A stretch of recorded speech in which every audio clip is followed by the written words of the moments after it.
Hi, my name is Erica. I'm with the Tennessee Department of Safety and Homeland Security CDL Division. Today, I'll be showing you how to conduct a typical pre-trip inspection, as outlined in the CDL manual. Please note, all vehicle inspection tests include an engine start, an in-cab inspection, and an inspection of the coupling system. Then, your test may require an inspection of the entire vehicle or only a portion of the vehicle, which your CDL examiner will explain to you. Now, I will show you how to conduct a full pre-trip inspection on a tractor trailer. All right, first I'm going to check underneath the vehicle, make sure that there are no leaks. Any puddles on the ground would give me indication that there are dripping fluids. After, I'm going to come up and check my lights and my reflectors. I'm going to check all my lights, make sure that they are clean, functional, none are broken or missing. These are my low beams and my high beams. Then I'm going to check my four-way flashers, my left turn signal, my right turn signal. They are not cracked, not damaged. They are clear and they're amber in color. I'm also going to check my clearance lights at the top for the very same thing. They're all present, they're not cracked, damaged, missing, and they're all amber in color. On my passenger side, I will check my coolant reservoir. I'm going to check that the level is adequate. It's between the add and full. Then I'm going to move on to my water pump. I will confirm that my water pump is mounted securely, not loose, and not leaking. It is belt driven, so I would check the belt, make sure that if I tug on it, it doesn't give me more than a 1/2 inch to 3/4 inches of play. And I'm also going to check that the belt has no cracks, frays, loose fibers, or signs of wear. On the driver's side, I'm going to check my engine oil. I'm going to pull out the dipstick, clean it off with a towel, put it back in, pull it back out, and check to make sure that the fluid is between add and full. Next, I'm going to check my dipstick for my power steering fluid. I'll do the same thing, pull out the dipstick, wipe it off, put it back in, pull it out, and make sure that it is between add and full. After, I'll check my power steering pump. My power steering pump is gear driven, so I will ensure that it is operating properly and is not damaged or leaking and mounted securely. Next, I will check my alternator. I will check that it is securely mounted and that all wires are securely fastened. It is belt driven with a serpentine belt, so I would check the belts to make sure that there are no cracks, frays, loose fibers, or signs of wear. And if I were to tug on it, it would give me no more than a 1/2 inch to 3/4 inch of play. Next, I'm going to check my air compressor, which is all the way in the back here. It is quite hard to see. It is securely mounted and not leaking. It is gear driven, so I'm just going to check that it's operating properly and it is not damaged or leaking. Next, I'm going to check my steering box and hoses. So first, I'll check the steering box, ensure that it is securely mounted and not leaking. I'm going to look for any missing nuts and or bolts. And I'll make sure that there are no leaks for the power steering fluid and there is no damage to any of the power steering hoses. Next, I'm going to check my steering linkage. I'll check that all connecting links, arms, and rods from the steering box to the wheel are not worn or cracked. I'll check all of the joints and sockets to make sure that they're not worn or loose and that there are no missing nuts, bolts, or cotter keys. Next, I'll move on to my suspension. I'll start with my leaf springs. I'm going to check for any missing, shifted, or cracked, or broken springs. And I'm also going to check my shock absorber, make sure that it is securely mounted and there are no leaks. Next, I'll check my spring mounts. I'm going to look for any cracked or broken hangers. I'm going to check for any missing or damaged bushings and look for any broken, loose, or missing bolts. Next, I'll check for any broken, loose, or missing U-bolts. All right, next I'm going to check my slack adjuster and push rod. I'll make sure that the slack adjuster is securely mounted, and I'll check for any broken, loose, or missing parts. On the push rod, with the brakes released, if I were to pull it on with my hand, it should not move more than 1 inch.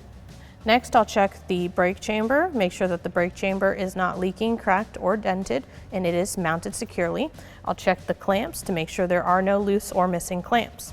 After that, I'll check the hoses, make sure that there are no cracked, worn, or leaking hoses, lines, and couplings. Next, I'm going to check my brake drum and linings. I'll check to make sure that there are no cracks, dents, or holes. I'm also going to check for any loose or missing bolts. I'll check for any contaminants, such as debris or oil and grease. And my brake linings should not be worn dangerously thin. Next, I'm going to check my tires. I'm going to check for a minimum tread depth of 4/32 on my steering axle. I'm going to check that my tread is evenly worn, and I'm going to look for cuts or other damage on my tread or my sidewalls. I'm going to make sure that my valve cap and stem are not missing, broken, or damaged, and I would check my inflation of my tire by using a tire gauge. Next, I'll move on to my rims. Make sure that my rims are not damaged or bent. They cannot have any welding repairs on them. I will also check for any rust trails that may indicate that the rim is loose on the wheel. Next, I'll move on to my lug nuts. I'm going to check that all my lug nuts are present, free of cracks and distortions. I want to make sure that there are no signs of looseness, such as rust trails or shiny threads. I'm going to make sure that none of my bolt holes are cracked or distorted. Then I'll move on to my hub oil seal. As you can see, I have a cover, but I'm just going to make sure that it's not leaking. If I had a sight glass, I would just check that my oil level was adequate. Next, I'll move down the truck and I'm going to check my lights. This is my left turn signal, my right turn signal, my four-way flasher light. I'll make sure that it is clean, functional, and it's not broken or missing. And it's also the proper color, which is clear. Next, I'll move on to my door. Check that my door is not damaged, and I will check that it opens and closes properly from the outside.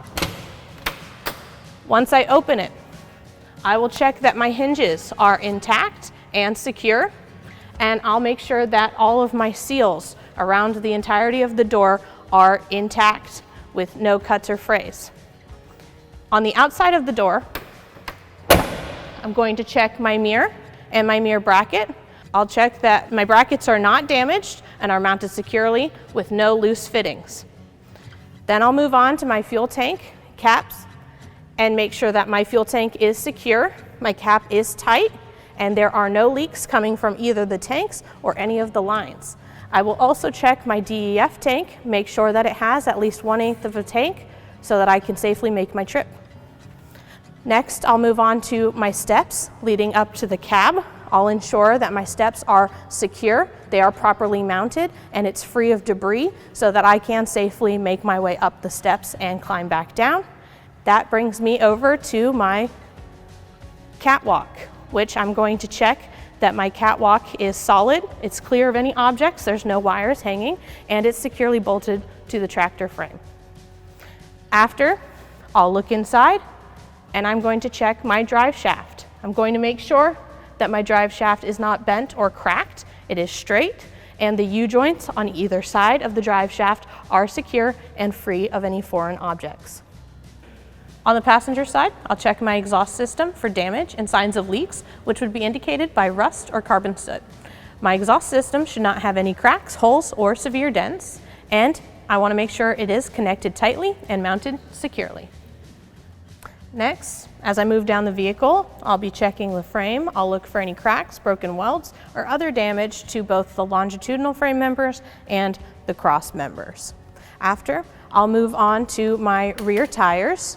I will check my inflation, make sure that I've got a minimum tread depth of 2/32 on my rear axle, and I'll make sure that my tread is evenly worn. I'll look for cuts or other damage to the tread and the sidewalls.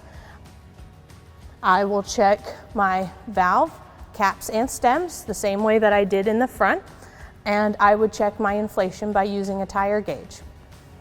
My rims, I would check my rims the same way that I did in the front. I would check my lug nuts the same way that I did in the front, and I would check my axle seal by making sure that there are no leaks. While I'm back here, I'm also going to check the bud spacing to make sure that there is no debris or foreign objects between my tires so that they can turn. While I'm down here, I'm going to check my suspension components. So first, I'm going to check my leaf springs the same way that I would in the front. I'm going to check my spring hangers the same way that I would in the front. I'm also going to check my shock the same way that I would in the front. The only difference back here is that I do have an airbag. So I'm going to make sure that my airbag is securely mounted. There's no cuts, damage, or bulges, and it is not leaking.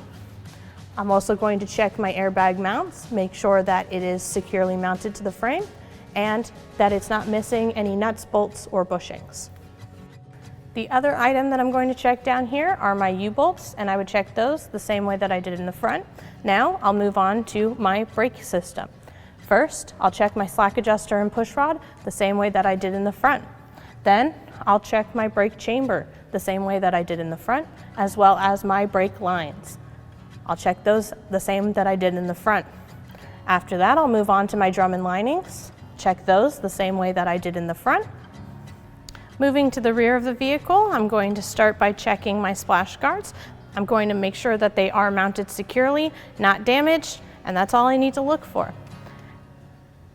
In the back of the vehicle, I'm going to check my lights. These act as my left turn signal, my right turn signal, my four-way flashers, my tail lights, and my brake lights. I'm going to make sure that all of my lights are clean, functional, and they're not broken.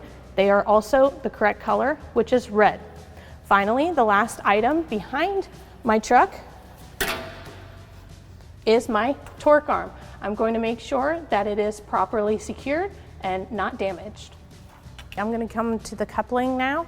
I'm going to start with my air and electric lines. So first I'll start with my air lines. I'm going to listen for any air leaks. I'm going to make sure that all my air hoses and electric lines are not cut, chafed, spliced, or worn.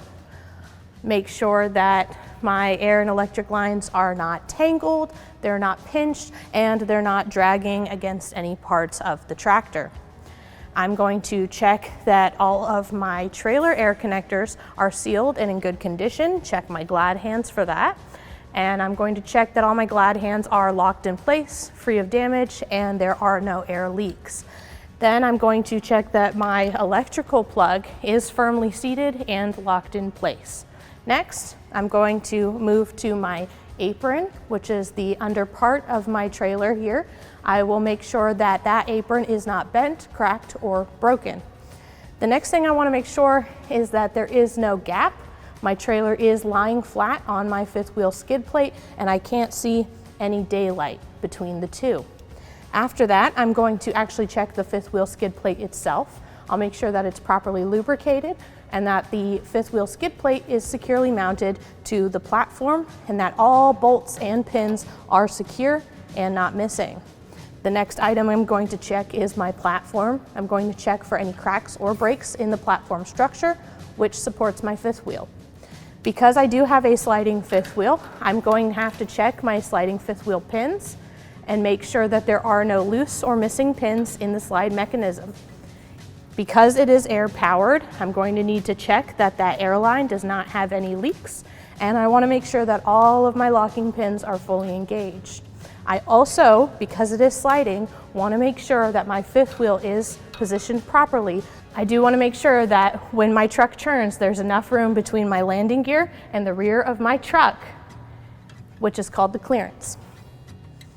Next, I'll be checking the mounting bolts. I'll make sure that there are no loose or missing mounting brackets, clamps, bolts, or nuts. I'm going to make sure that both the fifth wheel and the slide mounting are solidly attached. Next, I'll check my release arm and safety latch. I'm going to make sure that my release arm is in the engaged position and the safety latch is internal and it is in place. After, I'll move around to the back of the truck. Underneath the trailer, I'm going to look for my kingpin. I'm going to make sure that my kingpin is not bent or damaged and that my locking jaws are holding my kingpin in place. On the locking jaws, I'm going to make sure that they are fully enclosed around the kingpin. Next, I'm going to check the front of my trailer, just make sure that it's free of damage. Then I'm going to move on to my front clearance light. I'm just going to make sure that it is clean, functional, it's not broken or missing, and it is the correct color, which is amber. Next, I'm going to move on to my side, which acts as my left turn signal, my right turn signal, and my four-way flasher. I'm going to make sure that these are all clean, functional, none are broken or missing, and they are the correct color, which are amber. Next, I'm going to move on to my reflector tape condition, make sure that it is properly secured to the side of my trailer and it covers the full side of my trailer. As I move down my trailer, the next item I'm going to check is my landing gear. I'm going to check that my landing gear is fully raised, has no missing parts, and that the crank handle is secure, and that the support frame and landing pads are not damaged. As I move down, I'm also going to be checking the frame of the trailer. I'll look for cracks, broken welds, holes, or any other damage to both the frame, cross members, box, and floor. Next, I'll check the ties that run along the side of my trailer. I'll make sure that all of my ties are secure.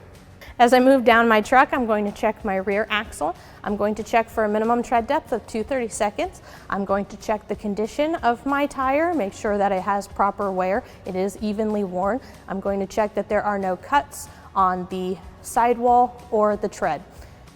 I'm also going to check my valve, cap, and stems, which are in the inside of my tires, the same way that I would check my valve, cap, and stems on my other tire. I would also check my inflation of my tire by using a tire gauge. I'll check that there is no debris between my tires and that it is properly spaced. Moving on to the outside of the tire, I'll check the rim the same way that I would in the front. I'll check all of my lug nuts the same way that I would in the front. I will check my hub oil seal the same way that I would in the front, looking for leaks, and because I do have a sight glass, I'm going to make sure that it's at an adequate level. The next item I'm going to check is my ABS light. I'm going to make sure that it is clear, it is functional, it's not broken or damaged in any way, it's not missing, and it is the proper color, which is amber. Next, on my rear axle, I'm going to inspect my suspension components. I'm going to inspect my leaf springs the same way that I would on the front. I don't have any airbags and I don't have any shocks. If I did, I would check those the same way that I did on the front. I would check my leaf spring hangers the same way that I did on the front. I would check my torsion arm the same way that I did with my torque arm, making sure that it's not damaged and it is properly secured. I'll also check my U-bolts the same way that I did on the front. Now I'm going to move on to my braking components. I'm going to check my slack adjuster and push rod the same way that I would on the front. I'm going to check my brake chamber the same way that I would on the front. I'm going to check my brake lines and hoses the same way that I would on the front. And I'm going to check my drum and linings the same way that I would on the front. The final item I'll check before moving on to the rear of my trailer are my splash guards. I'll make sure that they're not damaged and are mounted securely. On the rear of my trailer, I'm going to check my lights, which function as my left turn signal, my right turn signal, my four-way flasher, my tail lights, my brake lights, and in the middle are my clearance lights. I'm going to ensure that they are clean, functional, and none are broken or missing, and they're also the proper color, which is red. After, I'm going to check my ramps. I want to make sure that my ramps are secure, they are properly stowed, they are able to open and close, they're not missing any nuts, bolts, or bushings. Next, it's time for the external light operations check. At this point, I'd ask my examiner to stand outside in the front and in the rear as I check my lights. I'll turn on my left turn signal, my right turn signal, my four-way flashers. In the front, I'll turn on my headlights, my high beams, and my clearance lights. Once I've finished in the front, I'll ask them to go to the back. I'll turn on my left turn signal, my right turn signal, my four-way flashers, and my running lights or tail lights, and I'd apply my brakes to check my brake lights. Getting into my cab, first I'll check my safety belt. I will make sure that it is mounted securely, it adjusts, it latches properly, and it is not ripped or frayed. Next, I'm going to check for all my emergency equipment. My 6 spare fuses are above me. My fire extinguisher is to my left, and it is properly charged and mounted securely. And my 3 reflective triangles are stored under my seat. Next, I'm going to safe start the vehicle. So I will depress the clutch with my left foot, make sure that I'm in neutral, and I will turn the vehicle on. And slowly depressing the clutch as it reaches idling speed. Now I'm going to allow my air to build to governor cutout. As I do so, I'm going to check my gauges. First, I'll be checking my temperature gauge. It is rising to normal operating level. I'll check my oil pressure gauge. It's also rising to normal operating level. I'm going to check my air gauges, ensure that they are rising to operating level, and I'm waiting for them to reach governor cutout, which will occur anywhere between 120 to 140 psi. I will also check my voltmeter to ensure that my battery is charging. I'll check my DEF gauge to make sure that I have enough fuel to make my trip, and as I start my vehicle, I will check for the ABS light to come on and then promptly turn off to ensure that it's working properly. I'll check my lighting indicators. I'll check my left turn signal, my right turn signal, my four-way flashers, and my high beams.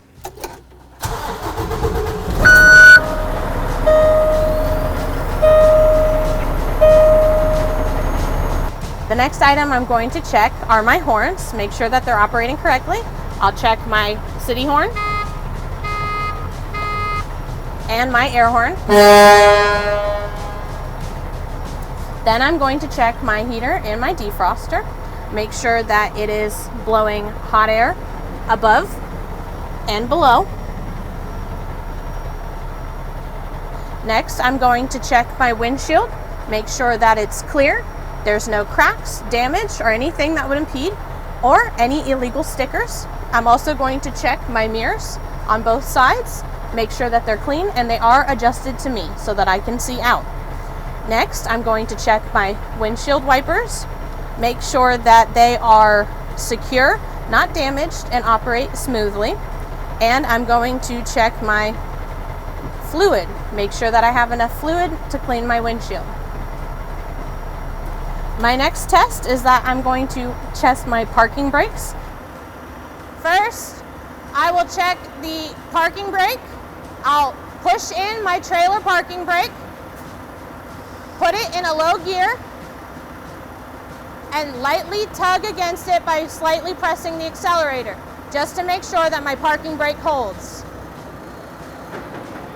Next, I'm going to do the same thing with my trailer parking brake. So I'll push in my truck brake, pull out my trailer parking brake, put it in a low gear, and slightly tug against it to make sure that the brake holds. And that's my brake test. Next, I'll explain how I would conduct my service brake test. First, I would make sure that my vehicle's in a low gear. I would pull forward at 5 miles per hour and lightly apply the service brake to make sure that my steering wheel isn't going to pull to one side or the other. So next, I'll be conducting my air brake check. I'll start my vehicle to build it up to governor cutout, which is 120 to 140 psi.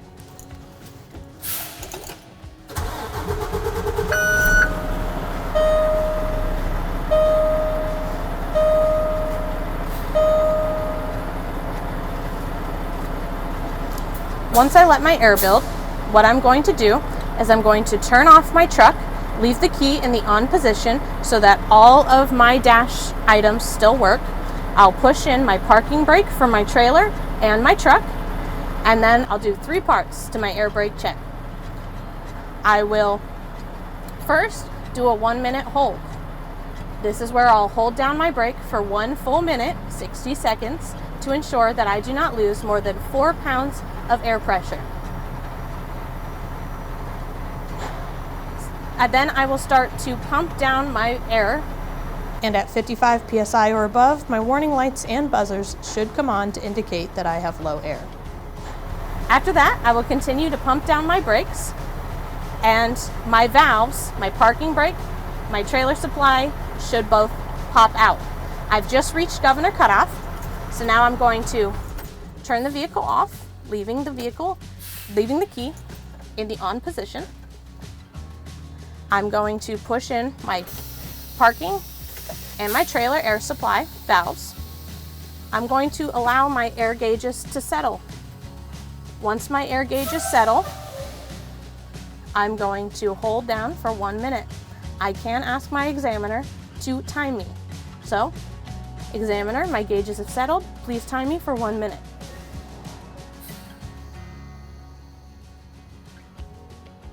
Now that my minute is up and I have not lost more than 4 pounds of air pressure, I'm going to pump my brakes down until I hear my warning lights and buzzers.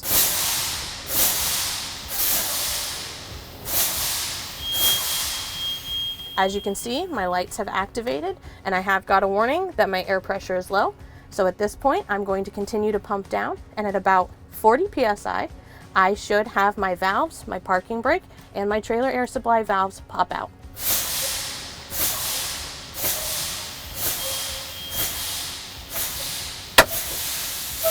There's my trailer air supply, and there's my parking brake. And that's how you conduct the air brake test. The CDL skills test is outlined and explained in the CDL driver's manual. Review Chapter 11 for the vehicle inspection, Chapter 12 for the basic control skills test, and Chapter 13 for the road test. The most current CDL manual is always available at tn.gov/safety. Once you have completed the vehicle inspection, inform your examiner that you are finished. Your examiner may verify at that point that you are ready to move on to the basic control skills test. Once you indicate you are finished, your score will be submitted and no changes can be made to your test. Thank you for watching. For more information, visit our website, tn.gov/safety.